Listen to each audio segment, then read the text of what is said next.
Hi, I'm Robert Resch. Welcome to the Asurface Show, where we share useful information for architects and developers, builders, designers, and industry-related professionals. Here today with Warren Hildebrand. Warren comes to us with a background manufacturing and retail. He's got and installation, right? And installation. Yeah, welcome. Thank you very much. Glad to have you on the show. Today we want to just talk a little bit about your experience, different products, going where, and we'll start with the multifamily segment. Your experience, what's being specified where? Multifamily, you're going to see like in the units, people starting off with an 8 mil product, maybe going to a 12 mil product. So for LVT? For LVT. Gotcha. Absolutely.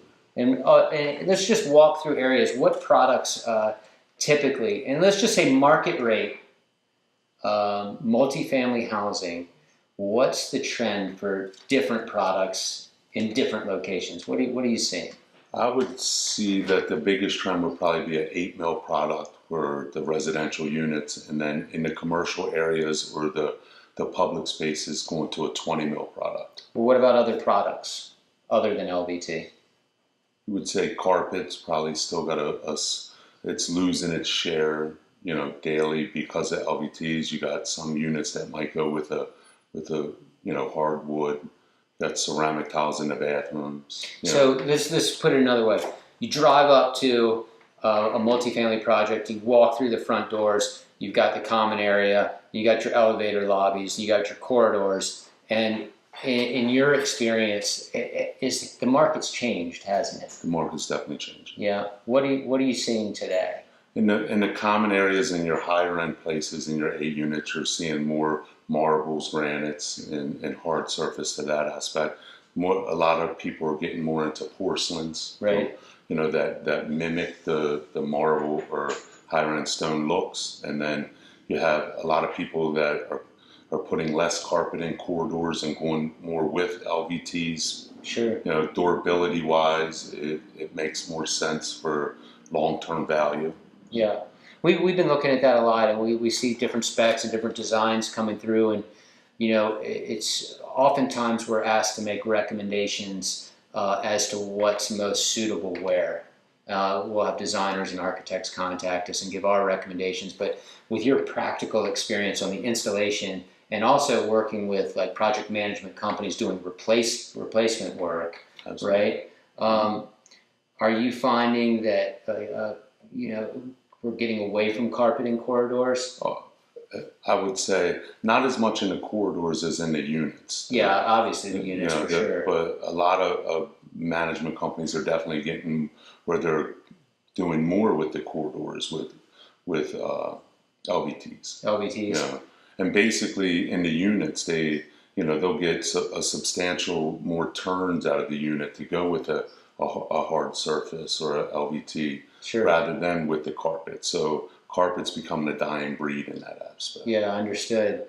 And what we've seen, the trend in the units, a lot of the projects we've been involved with have had dryback LVT, and now we're seeing a massive surge moving towards rigid LVT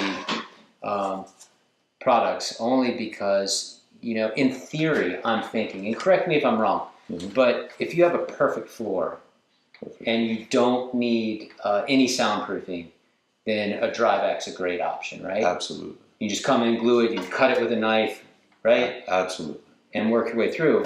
Whereas if you have a less than perfect floor, which most floors are less than perfect. And is that typically the case? If you're an architect or designer and you're building, obviously you're looking at the page and you're saying, well, these concrete floors are going to be level, but is that usually not the case? It's definitely not the case. Right. Yeah. And then what you're getting into is that your installation costs are going to be dramatically less because your floor prep isn't as much as needed with the rigid product and the click together. With a rigid product, and once again, if you're just tuning in, this is a stone polymer composite core. It's very, very rigid. You literally, it's to bend it is well, you might be able to. I can't. But installation, this is a question that comes up a lot. So if you're an apartment developer, And the nice thing in theory is with dryback, you can just rip it up, right, in the middle of the room if it's scratched and replace it with a piece. What do you do if you're in the middle of the room and this gets scratched? Do you have to pull it from the wall? You don't have to pull it from the wall. You could actually cut out one of the tongues or the grooves, and then, you know, the ones that go into the tongue, you could cut that out and then remove the piece and then just glue the other tongue and groove down. That would So you can replace a rigid LVT that's scratched in the middle of a room. You can. The individual piece. I've done it personally. So. Gotcha. Okay. So, you know, and I think that's good to know, and I think that's practical information because oftentimes an apartment owner is thinking, you know, what's my cost to maintain this unit? You know, client moves out, I've got to replace damaged pieces. If it's carpet, they've got to maybe they get 1 or 2 turns on the carpet, you know, and they got to replace the carpet. So if you're a project manager or you're an apartment owner, a lot of times the question comes, no, I just want to be able to pull the piece up and replace it. But with rigid, you can do that. You can do that. That's great. That's good to know. I think it's also important to talk a little bit about the trends with wear layers and what you're seeing, you know, on the sales side, but also on the installation side. And it's a lot of people are offering 27 and 30, and we've even seen 40 mil LVT out there. And what's the motivation for paying extra costs for a thicker wear layer? Durability. So if you're like heavily traffic areas, entryways, you're better to go with a 27 or a thicker wear layer because that's what you're actually walking on. Sure. The rest of the product, the overall thickness is almost irrelevant compared to the actual wear layer thickness. So, but when you're in units with a lot less foot traffic, or if you're in the corridors where people just walk into their units, get a lot less foot traffic. And by the time you get through the building, your shoes are going to be cleaner by the time you get into the corridors to go to your rooms. But that entryway, the thicker the wear layer, definitely the best way to go. Yeah, and that's, you know, and it's really, it's deeply concerning to us. We'll see a product spec, and our recommendations we'll recommend a 12 mil in certain areas, you know, even if it's just medium foot traffic. And everybody is so very budget conscious. We saw a 260,000 square foot spec for 4 mil, you know, in the units, and it's just it's troubling, and we don't really want to offer that. And the market, LVT is somewhat new, so we're not seeing how it wears out. We're not seeing how it replaces, but it's coming. Yeah. And I think that you know, as contractors are bidding these jobs, are looking to bid the jobs and provide alternate, more economical options to win the contracts. Is that something that you saw? Is that a common trend, is to reduce costs by offering? Unfortunately, the management companies are stuck with budgets, so they're like handcuffed in the aspect of what they could put in there. Right. I've seen, you know, I've installed LVT jobs with a 22 mil in a restaurant to where it'd be beautiful if they put felt pads on all their chairs, but they don't. And, you know, they went with a darker color. So as the wear layer was wearing off because of people scooting the chairs, you really couldn't tell how bad it was actually getting damaged because the darker color of the product. So if you're in somewhere with chairs that are moving and stuff, they're going to be more of a beating.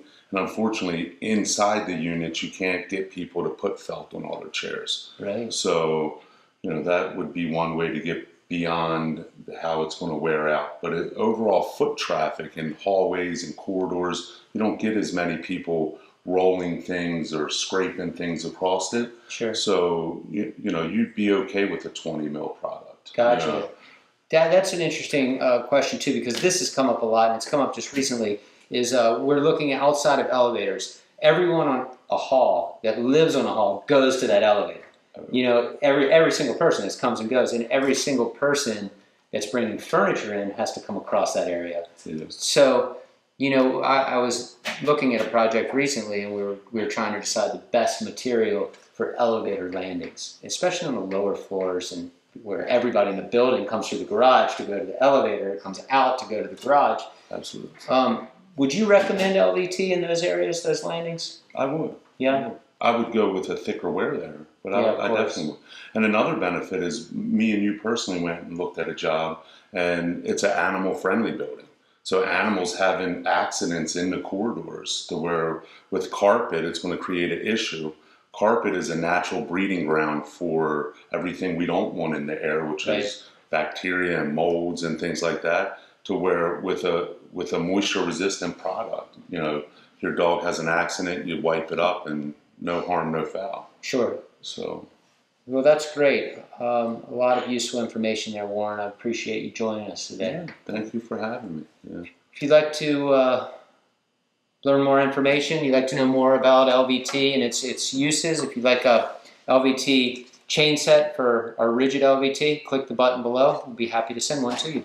Thanks for tuning in. Have a great day.